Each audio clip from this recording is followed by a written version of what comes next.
Operator. News 18 एपीसीजी की बादशाहत बरकरार, 36% से ज्यादा मार्केट शेयर के साथ नंबर 1 लगातार। प्यार और भरोसे के लिए आप सभी दर्शकों का शुक्रिया।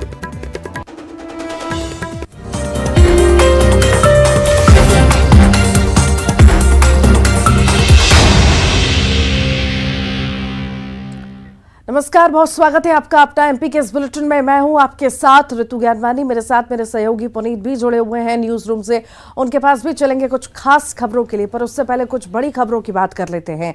भोपाल से ये बड़ी खबर है, अतिक्रमण हटाने के दौरान विवाद देखा गया। बिटन मार्केट में विवाद हुआ है, ठेला लगाने वालों ने विवाद किया। अतिक्रमण हटाने गई टीम के साथ धक्का मुक्की भी की गई। कोलार में अतिक्रमण हटाने के दौरान विवाद की स्थिति निर्मित हो गई। अतिक्रमण को हटाने पहुंची थी नगर निगम की टीम, उसी दौरान विवाद देखने को मिला।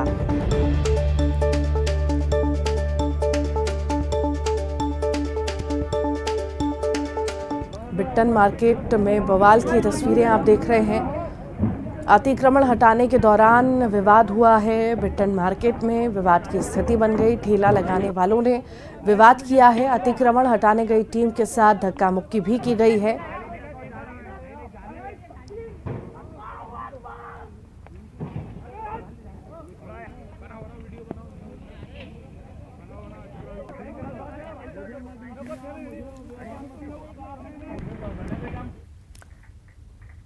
तो अतिक्रमण हटाने के दौरान विवाद की स्थिति बनी है। आखिर किन्हीं बातों को लेकर विवाद की स्थिति बनी है, हमारे साथ हमारे सहयोगी जितेंद्र जुड़ गए हैं। जितेंद्र, अतिक्रमण हटाने के लिए टीम पहुंची है, विवाद की स्थिति वहां पर देखी गई, किन्हीं बातों को लेकर विवाद वहां पर हुआ और अभी क्या स्थिति है?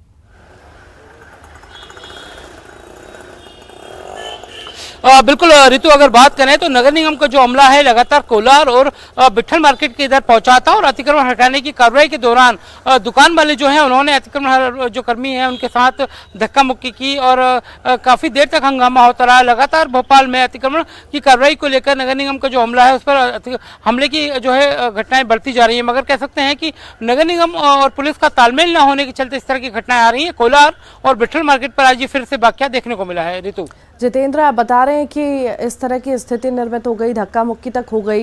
ये जो अतिक्रमण हटाया गया उसके पहले क्या इन्हें नोटिस दिया गया था या पहले ही ये लोग अतिक्रमण हटाने पहुंच गए, कार्रवाई करने के लिए पहुंच गए?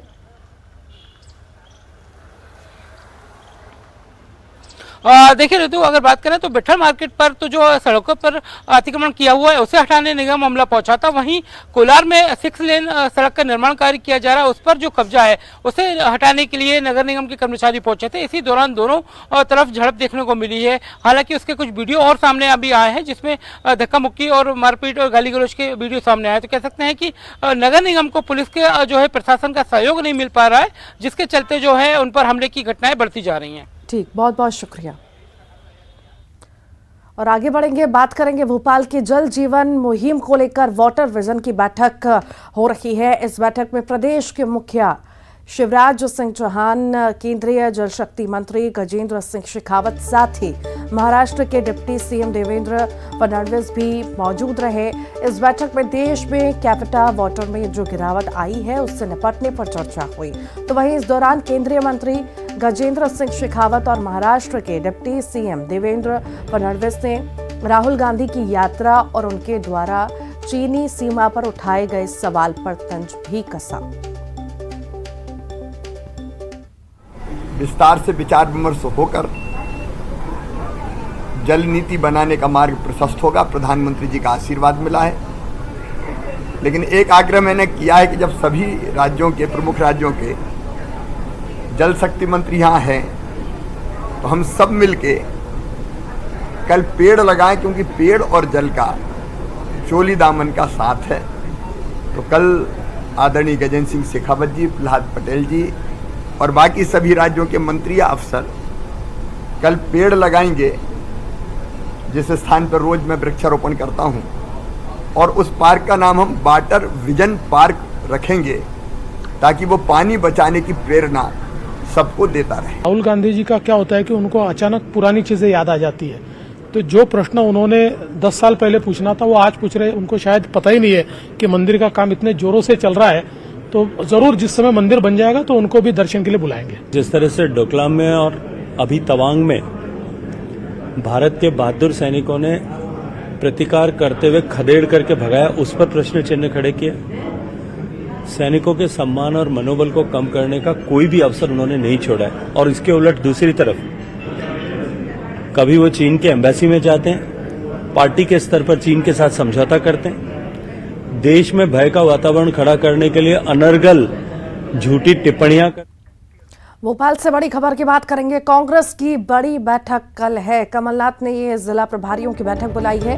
बैठक में प्रदेश प्रभारी जेपी अग्रवाल भी शामिल होंगे। संगठन को मजबूत करने पर मंथन किया जाएगा। स्थानीय मुद्दों पर भी चर्चा होगी। मिशन 2023 को लेकर बैठक होने वाली है।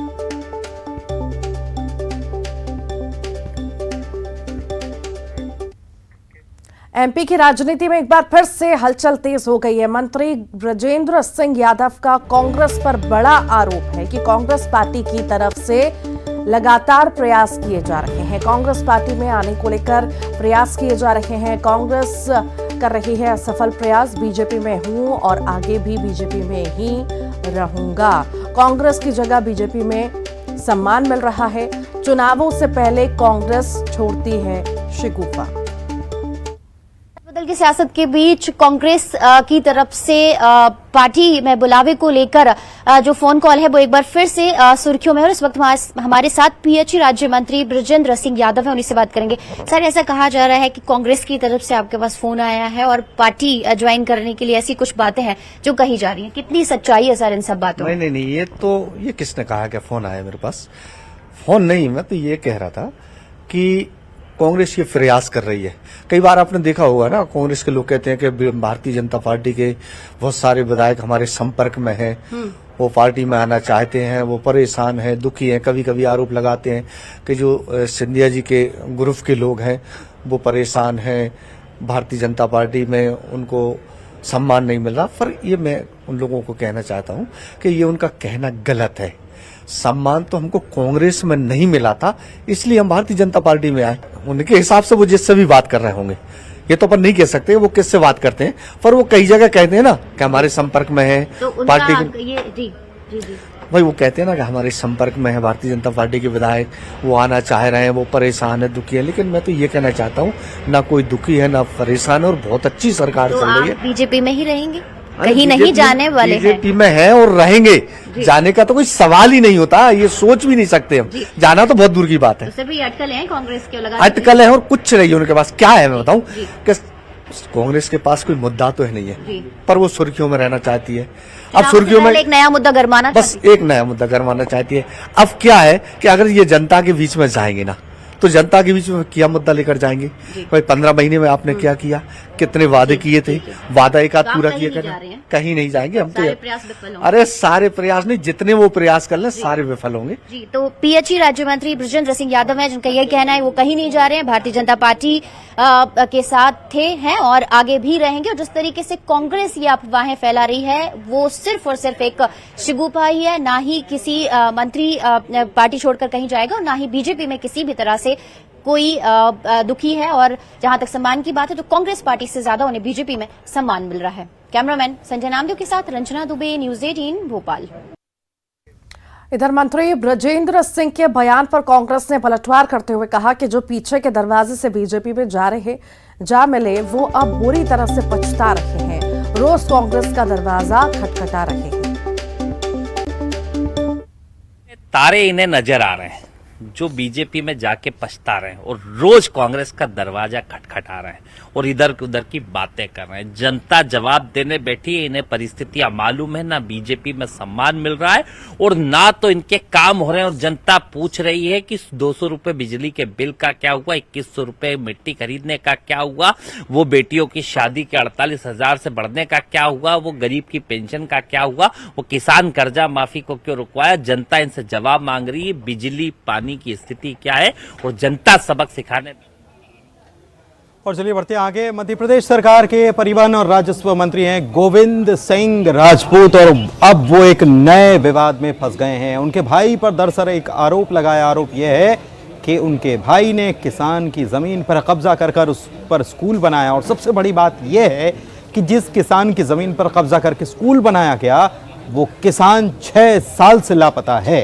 किसान के बेटे ने इस मामले में सुप्रीम कोर्ट तक अर्जी लगा रखी है और एक वीडियो जारी करते हुए मंत्री से अपनी जान को खतरा तक बता दिया है।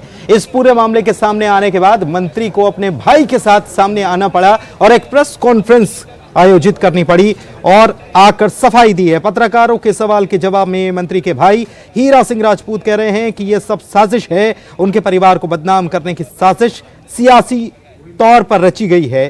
कानून अपने ढंग से जांच करेगा और सच सामने आएगा।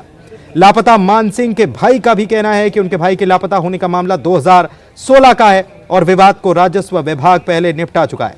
ऐसे में विवाद को हवा देना ठीक नहीं।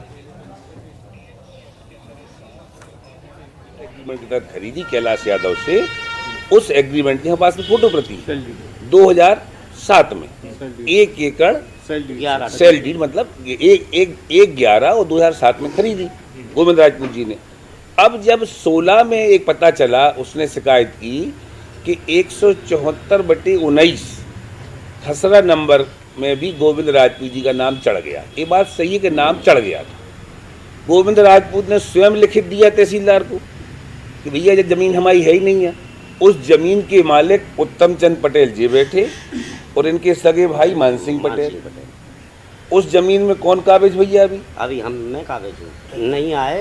वे 2-2, 4-4, 6-6 महीना के लिए आने बाहर घूमने निकल जाते थे, तीर्थ करने। तो आप तो छोटे भाई, आपको कभी फिक्र नहीं हुई कि 6 साल से नहीं आए हैं? नहीं आया था, हमने बहुत तलाश की। मनो भाई बाबा बैरागियों में आप कहाँ ढूंढे उनके लिए? बहुत ढूंढा हमने, नहीं मिले।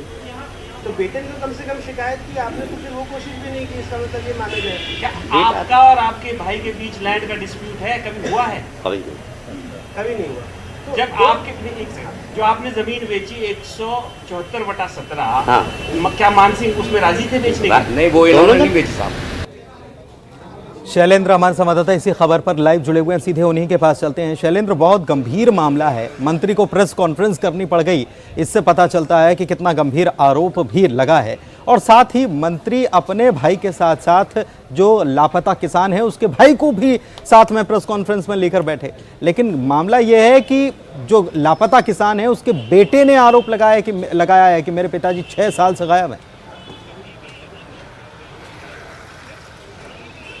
देखिए, बिल्कुल आपने ठीक कहा कि जो लापता किसान हैं मान सिंह पटेल, उनके बेटे सीताराम पटेल ने दिल्ली सुप्रीम कोर्ट में एक याचिका दायर की और उसमें ये कहा है कि उनके पिता 2016 से गायब हैं और कहीं ना कहीं उन्होंने उनके अपहरण और हत्या की आशंका जाहिर की और मंत्री गोविंद सिंह राजपूत और उनके परिवार पर आशंका जाहिर की। और यही कारण है कि अब मंत्री गोविंद सिंह और उनके जो ऊपर जो आरोप लगे थे उनका जवाब देने के लिए मंत्री के भाई खुद मौके जो प्रेस कॉन्फ्रेंस में पहुंचे, हीरा सिंह राजपूत, और इसके साथ ही जो गुमशुदा हुए हैं मान सिंह पटेल, उनके भाई उत्तम सिंह पटेल भी उस प्रेस कॉन्फ्रेंस में शामिल हुए, जिन्होंने साफ तौर पर यह कहा कि 2007 में जो जमीन खरीदी बिक्री हुई थी उस दौरान ही एक रकबा नंबर जो है जिसमें कि गोविंद सिंह राजपूत का नाम अंकित हो गया था। बाद में 2016 में खुद गोविंद सिंह राजपूत के आवेदन पर जो राजस्व अधिकारी यानी तहसीलदार के द्वारा उस जमीन से गोविंद सिंह राजपूत का नाम हटा दिया गया था। और ये बात खुद लिखित में जो गुमशुदा यानी किसान हैं उन्होंने बाकायदा लिखित में न्यायालय में दिया था कि उनकी ज़मीन अब उनके पास है, उनका कब्जा है और उनको किसी तरह की कोई दिक्कत नहीं है। लेकिन उसके बाद से लगातार वो गायब चल रहे हैं और यही कारण है कि गोविंद सिंह राजपूत के भाई इसको सीधे सीधे राजनीति से जोड़ रहे हैं। वो कह रहे हैं कि राजनीतिक रंजिश के चलते जो मंत्री हैं, राजस्व मंत्री, उन पर इस तरह के आरोप लगाए जा रहे हैं। इतना ही नहीं, उन्होंने एक ऑडियो भी जारी किया है जिसके माध्यम से उन्होंने बताया है कि जो सीताराम पटेल हैं यानी जिनके पिता अभी गुम हैं, उनकी और उनके किसी कर्मचारी के बीच की बातचीत का ऑडियो है और बता रहे हैं कि उनके विरोधी लोगों ने उसको पैसे देकर इस कृत्य को करने का कहा है। हालांकि उन्होंने कहा है कि वो उनके भाई का ये साफ तौर पर ये कहना है कि उनके जो भाई जिनकी गुमशुदगी की बात कही जा रही है वो कुछ दिनों पहले साधु हो गए थे और उसके बाद वो अपने किसी आश्रम पर रह रहे होंगे और यही कारण है कि वो घर नहीं लौट रहे हैं। हालांकि ये मामला चूंकि पूरी तरीके से सुप्रीम कोर्ट में है, उसके बाद ये उनके फैसले के बाद ये निर्णय होगा कि आखिर जो गुमशुदा किसान की जिसकी बात की जा रही है वो आखिर कहाँ है और कि जो उन पर जो आरोप लग रहे हैं उसमें आखिर कितनी सच्चाई है। लेकिन फिलहाल मध्य प्रदेश की राजनीति में कहीं ना कहीं एक हलचल जरूर इस मामले ने पैदा कर दी है। जी, हलचल पैदा कर दी है। बहुत शुक्रिया आपका इस तमाम जानकारी के लिए शैलेंद्र। बढ़ते हैं आगे और बात अगली खबर की करते हैं। सांसद हैं ज्ञानेश्वर पाटिल, खंडवा के सांसद हैं। एक प्रेस कॉन्फ्रेंस आयोजित की। प्रेस कॉन्फ्रेंस में महोत्सव को लेकर ये प्रेस कॉन्फ्रेंस आयोजित की थी, लेकिन उनसे जब राष्ट्रीय खेल को लेकर पत्रकारों ने सवाल किया तो वो उसमें उलझ कर रह गए। कभी कबड्डी, कभी क्रिकेट को राष्ट्रीय खेल बताते हुए नजर आए, कभी गोलमोल जवाब देते रहे। हालांकि खंडवा विधायक देवेंद्र वर्मा ने उनकी गलती को सुधारने की कोशिश की, लेकिन सांसद समझ ही नहीं पाए, राष्ट्रीय खेल के सवाल में उलझ गए। सांसद का वीडियो सोशल मीडिया पर वायरल है, सुनवा रहे हैं क्या कुछ कहा सांसद महोदय। शहरों से ही सारे बड़े खिलाड़ी आते हैं। अगर आप धोनी का नाम लीजिए तो धोनी रांची का था, पहले रांची को कोई नहीं जानता था। अभी आप देख रहे हैं आशा किरण बारला छोटे शहर से थी, लवली चौबे, रूपा रानी तिर्की, चंदन, दिनेश, सुनील बहादुर सब छोटे शहर से थे। सिर्फ एक प्लेटफॉर्म देने का मौका है और उनको मोटिवेट करते रहने का मौका है। देवघर पहले भी कुछ आयोजन करता रहा है और हम पिछली बार जब आए थे कबड्डी प्रीमियर लीग में तो हमने आशीष जी को कहा था कि एक आप स्पोर्ट्स फेस्टिवल करें और आशीष जी ने ये कर दिखाया। और झारखंड ओलंपिक एसोसिएशन की तरफ से मैं कहता हूँ कि देवघर डिस्ट्रिक्ट ओलंपिक एसोसिएशन और डीएसए मोस्ट एक्टिव डिस्ट्रिक्ट है झारखंड। राजगढ़ से बड़ी खबर की बात करेंगे। बैंक कर्मी ने खुदकुशी की है, तालाब से शव मिला है, मौके से सुसाइड नोट भी बरामद हुआ है। बैंक कर्मी पर गबन के आरोप लगे थे। फिलहाल पुलिस तफ्तीश में जुटी हुई है। तो बैंक कर्मी ने खुदकुशी की है। बता दें आपको, फिलहाल पूरे मामले की जांच पड़ताल अभी की जा रही है। बैंक कर्मी ने खुदकुशी की, तालाब से उसका शव पाया गया है, मौके से सुसाइड नोट भी बरामद किया गया है और इस बैंक कर्मी पर गबन के आरोप लगे थे। फिलहाल पूरे मामले की जांच पड़ताल पुलिस द्वारा की जा रही है।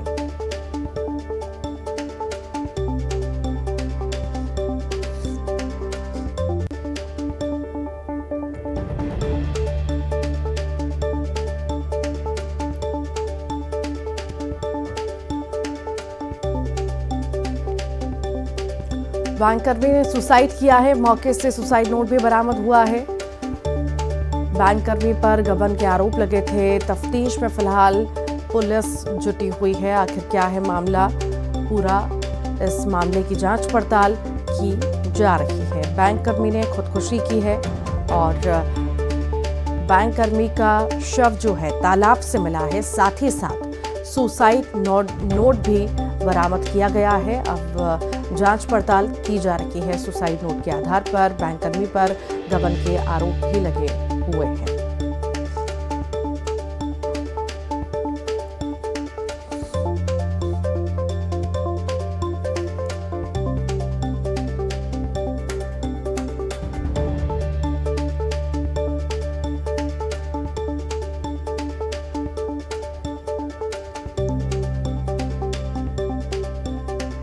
ज्यादा जानकारी के लिए वासु हमारे साथ जुड़ गए हैं। वासु, बैंक कर्मी ने खुदकुशी की है, आखिर क्या है पूरा मामला?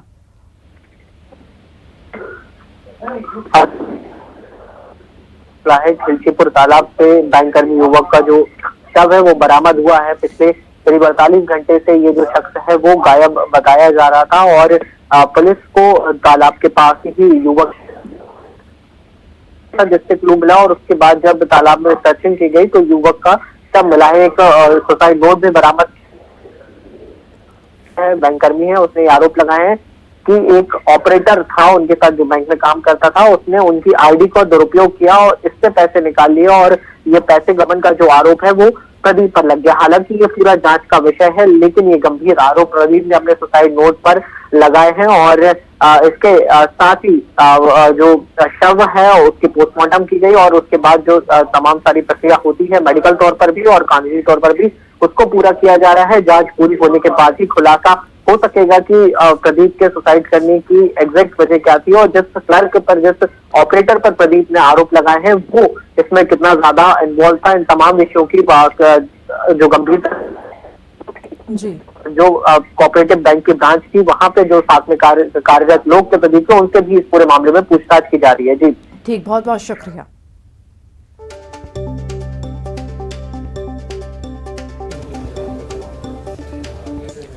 चलिए बात करते हैं अगली खबर की। रीवा से खबर है जहां पर एक ट्रेनी विमान जो है वो क्रैश हो गया और इस ट्रेनी विमान के क्रैश होने की वजह से ट्रेनर पायलट जो थे उनकी मौत हो गई है, जबकि ट्रेनी पायलट बुरी तरह से जख्मी है। रीवा के संजय गांधी मेडिकल कॉलेज में उसका इलाज चल रहा है। आपको बता दें कि मंदिर का गुंबद जो था उससे ये टकरा गया प्लेन। बताया जा रहा 11:30 से 12 बजे के आसपास के बीच की रात की ये घटना है और घने कोहरे की वजह से ये घटना सामने आई है। फिलहाल जांच की जा रही है।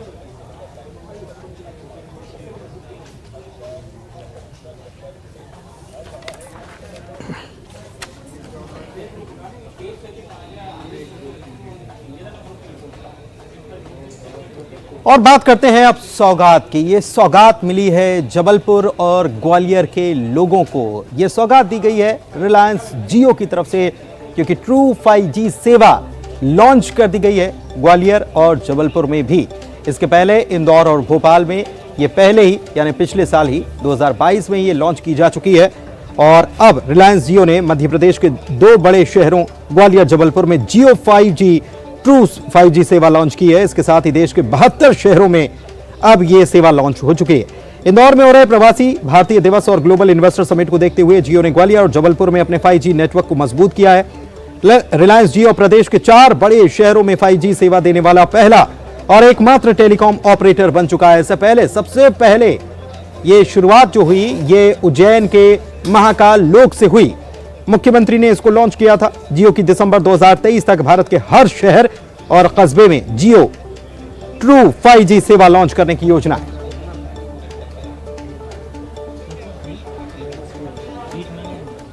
और आइए अब देखेंगे 25 सेकंड में खबर।